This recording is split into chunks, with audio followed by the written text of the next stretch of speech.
మీరు ఏం నోటీసు ఇవ్వకుండా పనికి పొద్దున్నే వచ్చేసి తెల్లారు 4కి జీప్ పెట్టారు సార్ ఎక్కడికి దేనికి తెలియాలి కదా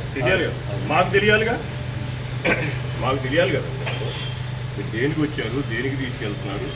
కనీసం ఒక నోటీసు కూడా లేకుండా జీప్ పెట్టేసి రెండంటే